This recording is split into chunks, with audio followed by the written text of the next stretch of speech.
Basically जो चीज आदमी को बाकी प्राणियों से अलग करती है वो है विवेक, वो है इमोशंस या भावनाएं। मनुष्य एक भावना प्रधान जीव है। तरह तरह की भावनाएं उसके अंदर प्रेरित होती रहती हैं। जैसी सिचुएशन आती है वैसी भावना उसके अंदर पैदा होने लगती हैं, संवहित होने लगती हैं, संचारित होने लगती हैं। आपने देखा होगा लाफ्टर, बहुत सारे क्लब बने हुए हैं, वहां पे लोग बाग जाके हंसते हैं क्योंकि मेडिकली बोला जाता है कि भाई हंसोगे तो आपका ब्लड सर्कुलेशन अच्छा होगा, आपकी एंग्जाइटी, आपके अंदर जो तनाव है, चिंता है, वो सारी निकल जाएगी। वो टॉक्सिसिटी जो आपके अंदर घुस गई है वो न्यूट्रलाइज होगी धीरे धीरे। तो वो बड़ा सिंपल सा तरीका है, लेकिन उसके पीछे की साइंस वही है। भावनाएं भावनाएं संप्रेषित होती हैं और एक दूसरे से पहुंचती हैं आदमी के अंदर, क्योंकि वहां कोई बोल नहीं रहा है कि आपको हंसना है। वहां पे ग्रुप ऑफ पीपल लोग हंस रहे होते हैं और आप भी जाएंगे तो आपको भी हंसी आने लगेगी। और आपने देखा होगा अगर ग्रुप में कहीं भी लोग बैठे हुए हैं और आपने देखा कि भाई वो हंस रहे हैं तो आप भी धीरे धीरे मुस्कुराना चालू करेंगे और धीरे धीरे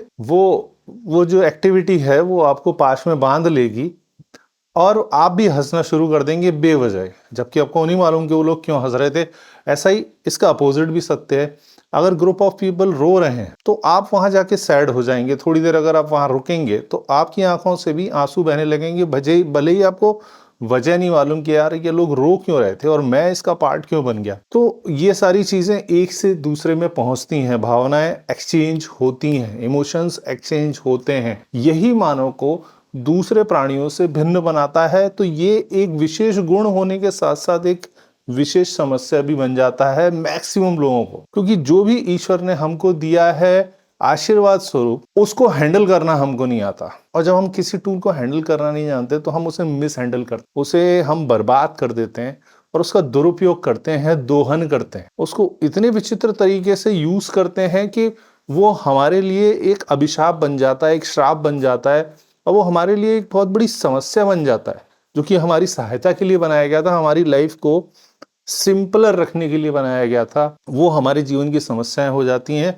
अन्यथा इस पृथ्वी पे, इस धरा पे इतने सारे लोगों को डिप्रेशन, एंजाइटी, अनिद्रा और कुंठा, तमाम तरीके की परेशानियां नहीं आती और उन्हें बहुत सारी पिल्स नहीं खानी पड़ती। वो सारी चीजें हैं कि हम इमोशंस को हैंडल नहीं कर पाते, जानते नहीं है कि इमोशंस को कैसे हैंडल किया जाए। एक और बड़ा फ्लैशी सा वर्ड कॉइन किया जाता है कि यार यू आर इमोशनल फूल। जो लोग थोड़ा सा इमोशंस को ज्यादा कैरी करते हैं, थोड़े ज्यादा इमोशनल होते हैं, तो उनको एक टर्म दे दिया गया है इमोशनल फूल। और प्रत्येक व्यक्ति उसे गाली की तरह लेता है और उसे नहीं लगता कि भैया दूसरा मेरे को इमोशनल फूल ना समझे, क्योंकि फूल जुड़ा हुआ है तो मैं मूर्ख सिद्ध हो जाऊंगा। भावनात्मक मूर्ख, भैया कोई मूर्ख नहीं सिद्ध होना चाहता। लेकिन ये बात कहां तक सच है? मुझे लगता है ये बिल्कुल दो कौड़ी का शब्द है जिसे कॉइन किया गया है। इमोशनल फूल जैसी कोई चीज नहीं होती। फूल अगर किसी को बोल रहे हैं मतलब एक व्यक्ति बहुत ज्यादा भावनात्मक है ना, उद्वेलित हो जाता है, अपनी भावनाओं से कंट्रोल नहीं कर पाता। भावनाएं आनी बुरी नहीं है, लोग इसे नेगेटिवली लेने लगते हैं, नहीं यार मैं तो ज्यादा इमोशनल हो जाता हूँ, मुझे इमोशंस को थोड़ा कंट्रोल करना चाहिए, मुझे रोना आ रहा है तो मैं रोकूंगा अपने रोने को, मुझे हंसी आ रही है तो भी, क्योंकि भैया यहाँ का एटिकेट है, मुझे हंसना नहीं है, मुझे मुस्कुराना है, स्माइल देनी है। वो एटिकेट समझ में आते हैं। अगर आप किसी विशेष फोरम में हैं, विशेष सर्किल में हैं, तो वहां पे वो चीजें चलती हैं यार, कि वहां पे आपको एक डेकोरम मेंटेन करना है। वो एटिकेट एक एक्टिंग की तरह है। उधर आपको कुछ चीजें नहीं दिखानी है अपनी, आपको वहां पे एक्ट करनी है, अपना व्यक्तिगत पर्सनैलिटी वहां पे नहीं दिखानी है। लेकिन जहां पर आप नग्न हैं, जहां पर आप स्वयं हैं, खुद में हैं और जहां पे अपने लोगों के बीच में, वहां पे आपको इमोशंस दिखाने चाहिए। अकेले हैं, इमोशंस आपको दिखाने चाहिए। इमोशंस को अगर हटा दिया जाएगा आदमी से तो भाई रोबोटिक बन जाओगे आप, और थोड़े दिनों में वो रोबोट जो है ना वो ज़ॉम्बी बन जाएगा।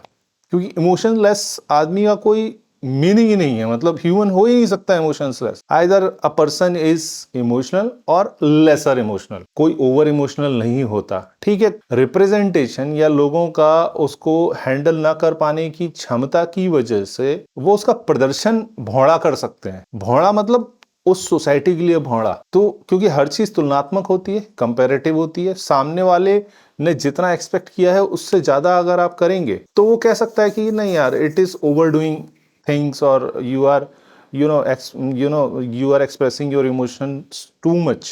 That is somehow can be debatable, but still I would say rather कि उन emotions को अंदर आने देना और उनका बाहरी प्रदर्शन दोनों अलग अलग चीजें हैं। यहीं पे सबसे बड़ी समस्या हो जाती है भैया। इमोशन आपके अंदर आ रहा है, अच्छी बात है यार। इमोशंस नहीं आएगा तो आप क्रिएटिव कैसे होगे, मानव ही नहीं रहोगे। इमोशन आ रहा है, अच्छी बात है, लेकिन उस इमोशन को मुझे एक सामाजिक दायरे में अगर मैं हूं तो मुझे कितना बताना है, कितना जताना है, कितना प्रदर्शन करना है। अंदर भले ही ज्वार आ रहा हो, भूकंप आ रहा हो, आप पूरी तरह शेक कर रहे हो, उसके बावजूद दुनिया के सामने आपको वो चीजें नहीं दिखानी है, क्योंकि जब आप हैंडल करना नहीं जानते तो दुनिया की स्थिति भी लगभग वैसी ही है। वो भी उसका अर्थ का अनर्थ निकालेंगे और फिर आपको एक कैटेगरी में बांध कर आपके साथ वैसा व्यवहार करना शुरू कर देंगे। ये मूर्खों का समाज है, भरे पड़े हैं भाई साहब।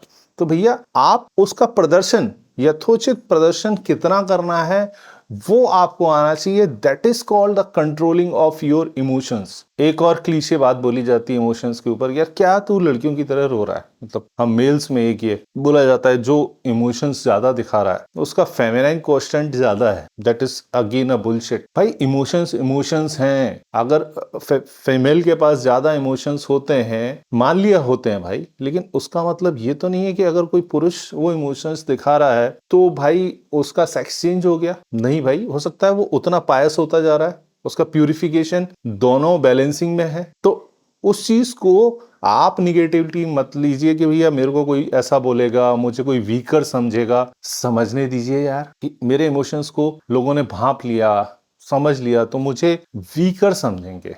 यार जो वीक आपको समझेगा ना इमोशंस की वजह से, वो लिटरली खुद वीक है। और ऐसे लोगों के साथ तो वैसे भी संबंध बनाने का कोई मतलब नहीं है, क्योंकि ऐसे लेसर इमोशनल लोगों के साथ जीवन जीने का कोई मतलब ही नहीं है। क्योंकि जहां भावनाएं नहीं है वहां पर सारी चीजें वैसे ही समाप्त हो जाती हैं, आपका विकास वहीं पे अवरुद्ध हो जाएगा।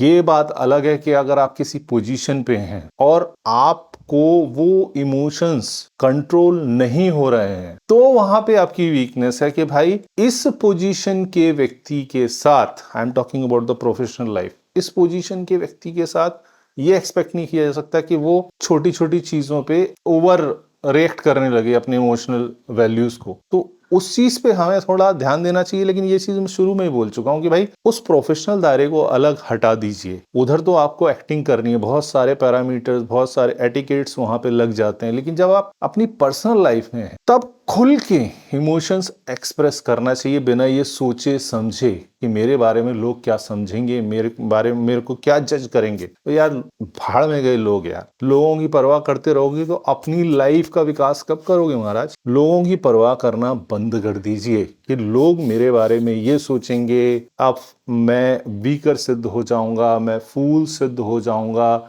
मुझे इमोशंस ऐसे नहीं दिखाने चाहिए। इमोशंस आ रहे हैं तो उनको एक्सप्रेस देम। भाई एक्सप्रेस नहीं करोगे तो वो अंदर उनका गला घुट जाएगा। और बहुत सारी चीजें जो उस डायमेंशंस में निकल सकती थी उन इमोशंस के बीज पे, वो पौधे कभी अंकुरित ही नहीं होंगे। तो बहुत सारी डायमेंशंस लाइफ की आप छोड़ देंगे, त्याग देंगे, आपके जीवन में वो फूल कभी खिलेगा ही नहीं। तो महरूम रह जाएंगे आप बहुत सारी चीजों से एक्सप्लोर किए बिना। तो उन चीजों को संभालने के लिए आपको इमोशंस को एक्सप्रेस करना आना चाहिए। किसी भी तरीके रोने का मन कर रहा है, आप जाओ जगह ढूंढ लो, रो, खुल के रो। हंसने का मन कर रहा है, लग रहा है कि नहीं यार यहां नहीं कर सकता मैं, लेकिन उस इमोशन को किल मत करो, उसको रोक लो वहां पे, क्योंकि समाज के सामने नहीं करना है ना, प्रोफेशनल लाइफ वो सारा सर्कल ये वो। तो भाई रोक लो और फिर आराम से ना खुल के हंसो, कोई प्रॉब्लम नहीं है। जब वो इमोशंस निकलेंगे ना आपके बाहर, आपको इतना सुकून मिलेगा ना, बता नहीं सकता मैं। मतलब आपको लिटरली लगेगा यार ये तो, इससे बढ़िया तो कोई चीज हो ही नहीं सकती थी मेरे जीवन में। और एक बार आपको वो एडिक्शन पड़ गया, वो आदत पड़ गई, फिर आपको कोई रोके, कोई टोके, कोई समझाए, कुछ फर्क नहीं पड़ने वाला। क्योंकि फिर आप उस आनंद से आह्लादित रहेंगे। वो अपने आप में आपको उतना आनंद दे रहा होगा कि आपको लगेगा कि नहीं यार मुझे तो इमोशंस जो है ना, मुझे अपने इमोशंस एक्सप्रेस करने चाहिए किसी भी तरीके से। मन कर रहा है यार लेटने का, आसमान को देखने का, एकटक निहारने का, किसी से कुछ बात नहीं करनी है, चले जाइए पार्क में, जगह ढूंढिए और सब कुछ अवेलेबल है आजकल की दुनिया में। आराम से उस इमोशन को एंजॉय कीजिए, तभी आपका विकास संभव होगा और तभी आप आगे बढ़ पाएंगे।